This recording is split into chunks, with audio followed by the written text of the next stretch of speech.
ये परमेश्वर कहता है हारून को, हारून यानी परमेश्वर का सेवक, हारून के बच्चे जो याजक थे, परमेश्वर ने उनको कहा कि तुम उनको परम पवित्र वस्तु जानकर खाया करना, और हर एक पुरुष खा सकता है वो तेरे लिए जो तेरे लिए पवित्र है। फिर वे वस्तुएं भी तेरी ठहरे, अर्थात भेंटें जो इजरायली दे, उनको मैं तुझे और तेरे बेटियों के लिए सदा का हक करके देता हूं। तेरे घराने में जितने शुद्ध हो वो उसे खा सकेंगे। फिर उत्तम से उत्तम ताजा तेल, उत्तम से उत्तम नया दाख मधु, और उत्तम से उत्तम गेहूं, और उत्तम से उत्तम पहली उपज जो वो यहोवा को दे, मैं तुझको देता हूं। आमीन। किसको कहा परमेश्वर ने? हारून को। हारून कौन था?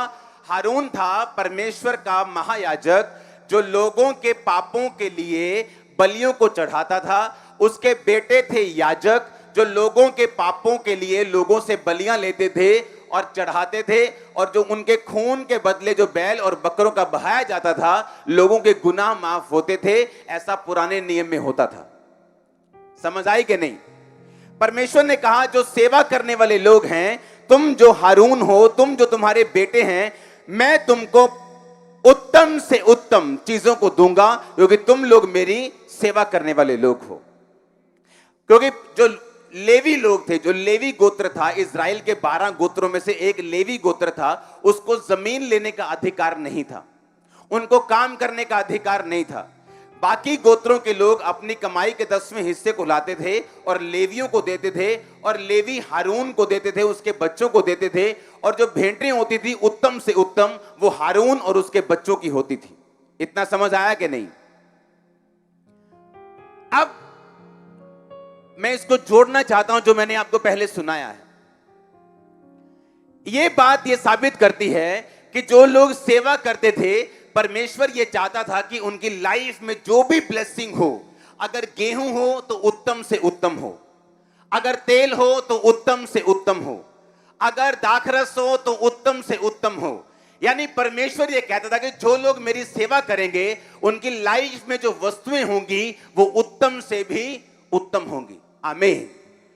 अगर 10 तरह की बेस्ट चीजें आई हैं, तो उस 10 बेस्ट में जो बेस्ट है, परमेश्वर वो तुम्हें देगा। इतनी समझ आई कि नहीं आई? अब मुझे यह बात समझ आ गई कि परमेश्वर कहता है कि मैं तुझे उत्तम वस्तुएं देना चाहता हूं, उत्तम से उत्तम, बेस्ट से बेस्ट मैं तुम्हें देना चाहता हूं। वो तेरा पार्टनर हो, वो तेरा फाइनेंस हो, वो तेरी सेहत हो, तेरी लाइफ हो, तेरी मिनिस्ट्री हो, हर एक चीज में तुझे बेस्ट दूंगा। ये परमेश्वर का वायदा अपनी सेवा करने वालों के लिए। अब पुराने नियम में हर बंदा सेवा नहीं कर सकता था।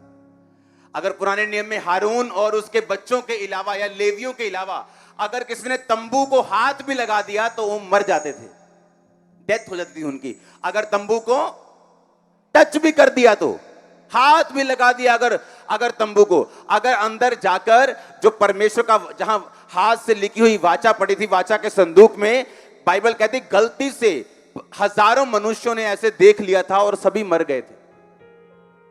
और दाऊद डर गया था कि ऐसे भयंकर परमेश्वर से हमें कौन बचाएगा। आम लोग उसे देख भी नहीं सकते थे, टच भी नहीं कर सकते थे, बस दूर से उसको सपोर्ट करते थे और अपनी भेंटें लेके जाते थे। और लेवी लोग सभी टेंट के सामान को उठाते थे और हारून और उसके बेटे बलियां चढ़ाते थे और लोगों के पापों के लिए प्रार्थना करते थे। इतनी बात समझ आई कि नहीं? अब आप सोचेंगे कि अब अगर आज मुझे बेस्ट चाहिए तो मैं कैसे ले सकता हूं, क्योंकि मैं तो सेवक नहीं हूं, ना तो मैं पास्टर हूं, ना तो मैं सिंगर हूं, ना तो मैं वर्शिपर हूं, ना तो मैं टेंट लगाता हूं यहां पे। मैं कैसे सेवा कर सकता हूं? इसका मतलब मुझे उत्तम नहीं मिलेगा। बाइबल कहती पुराने नियम में जो कुछ भी हुआ वो एक प्रतिबिंब था, वो एक सिंबल था, वो आने वाले समय का एक प्रतिबिंब था, एक उदाहरण थी। आमीन। यीशु मसीह के मरने के बाद, जी उठने के बाद, जब वो स्वर्ग चले गए 41 दिन के बाद, उसके बाद जब यूहन्ना जो चेला था, परमेश्वर ने उसको प्रकाशित वाक्य दिया, अपना दर्शन दिया। उस दर्शन में प्रकाशित वाक्य 1 उसकी 6 आयत में क्या लिखा? यूहन्ना कहता उसने हमें एक राजा और अपने पिता परमेश्वर के लिए एक याजक बना दिया, उसकी महिमा और पराक्रम युगानुयुग रहे।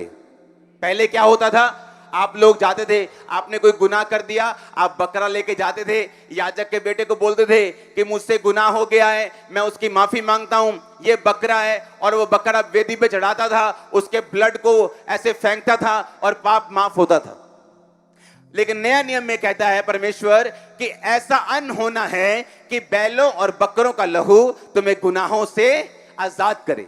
अगर तुम बैलों और बकरों के लहू से आजाद होते तो बार बार तुम उसको क्यों चढ़ाते?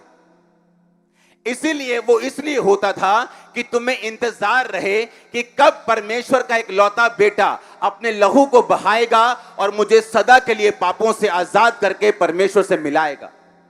आमीन। जब आदम और हवा ने पाप किया तो बाइबल कहती परमेश्वर ने चमड़े के अंग रखे, उनको पहना दिए, क्योंकि वो नंगे थे और पत्तों से अपने आप को लपेटा हुआ था। वो चमड़े के अंग रखे कहां से आए? क्योंकि भेड़ कुर्बान हुई, और वो भेड़ कौन था? वो प्रभु यीशु मसीह था। यहोवा परमेश्वर ने पहले ही भविष्यवाणी कर दी थी कि परमेश्वर यीशु मसीह आएंगे और वो कुर्बान होंगे और तुम्हारे पाप सदा के लिए मिटाए जाएंगे और तुम मेरे लिए याजक और तुम मेरे लिए सेवक ठहरोगे। मेरी बात समझ आई कि नहीं? अब क्यों हुआ यीशु मसीह का कुर्बानी क्यों हुई? ताकि हम याजकों के पास फिर से बैलों और बकरों को ना लेके जाए। अब हमारा एक ही महायाजक हो जिसका नाम है प्रभु यीशु मसीह, और हम सब याजक हैं परमेश्वर के इस धरती के ऊपर। अब आपको याजकों के पास बैलों और बकरों को ले जाने की जरूरत नहीं। बाइबल कहती प्रभु यीशु मसीह कुर्बान होकर स्वर्ग चले गए। आज हारून की जगह प्रभु यीशु मसीह है, उसके बेटों की जगह आप लोग हैं और मैं हूं। हमारे YouTube चैनल